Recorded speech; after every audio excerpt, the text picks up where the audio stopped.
सियासत के गलियारों में जब किसी जाति की पहचान पर बहस छिड़ती है तो उसके पीछे की मंशा को समझना जरूरी होता है।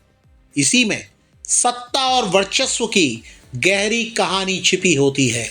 बिहार में इस वक्त भूमिहार बनाम भूमिहार ब्राह्मण को लेकर एक ऐसी ही नई बहस शुरू हो गई है। मामला अब मुख्यमंत्री नीतीश कुमार के सामने तक पहुंच चुका है। सवाल सीधा है, सरकारी दस्तावेजों में इस समाज को क्या कहा जाए?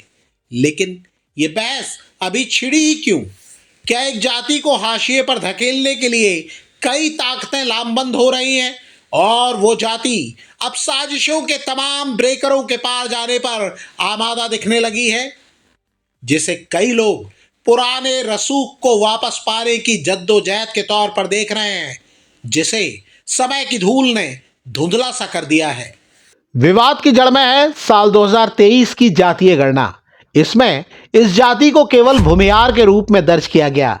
समाज के एक बड़े तबके ने इस पर आपत्ति जताई और मांग की कि इसे भूमिहार ब्राह्मण किया जाए।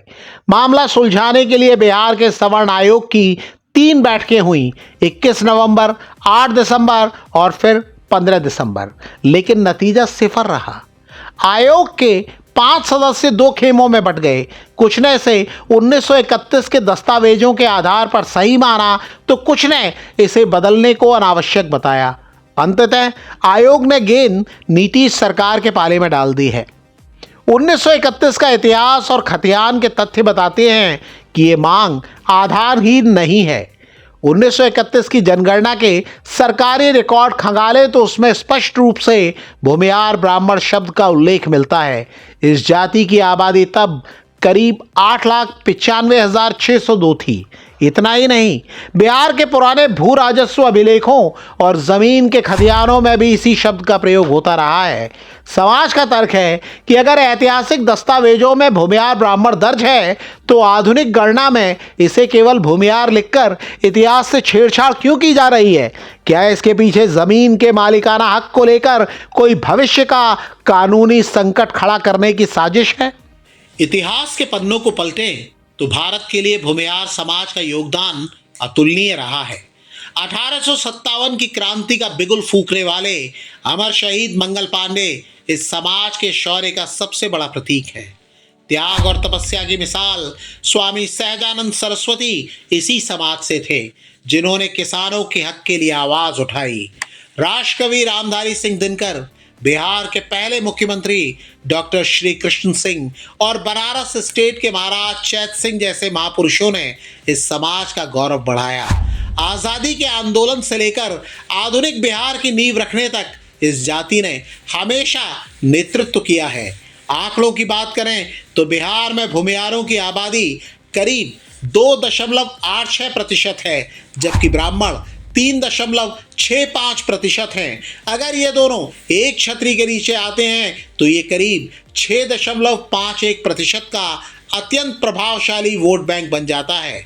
यूपी की राजनीति में भी इस समाज का खासा प्रभाव रहा है। बीजेपी और जेडीयू जैसी पार्टियों की कामयाबी की नींव में इस समाज का बड़ा रोल रहा है, लेकिन हाल के वर्षों में राजनीतिक प्रतिनिधित्व और महत्व के मामले में इस जाति के भीतर एक टीस महसूस की जा रही है। इस समाज का दर्द तब और बढ़ जाता है जब सत्ता के ऊंचे पदों पर बैठे लोग इनके खिलाफ विवादित बयान देते हैं। जेडीयू नेता अशोक चौधरी के विवादित बयान हों या अन्य नेताओं की टिप्पणियां, इन घटनाओं ने भूमिहारों के भीतर इस भावना को प्रबल किया है कि उनका इस्तेमाल केवल वोट बैंक के रूप में किया जा रहा है। त्याग और समर्पण के बावजूद जब उनकी मूल पहचान यानी ब्राह्मण शब्द को सरकारी कागजों से हटाया जाता है तो उसे अपमान के तौर पर देखा जाता है। और हैरानी यह है कि इस समाज के बड़े नेता चुप हैं। अब सवाल उठता है कि क्या यह महज एक प्रशासनिक गलती है?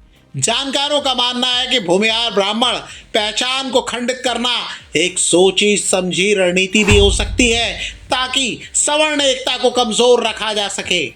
ऑल बिहार ब्राह्मण फेडरेशन जैसे संगठनों ने भी भूमिहार ब्राह्मण समाज की मांग का समर्थन किया है।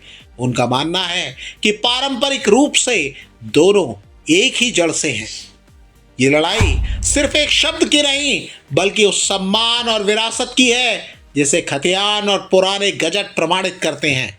अब सबकी निगाह सत्ता के सर्वोच्च नेताओं पर है। वो मामले को सुलझाएंगे या ये विवाद एक बड़े सियासी आंदोलन की शक्ल ले लेगा। आप इस मुद्दे पर कुछ कहना चाहते हैं तो अपनी राय साझा कीजिए।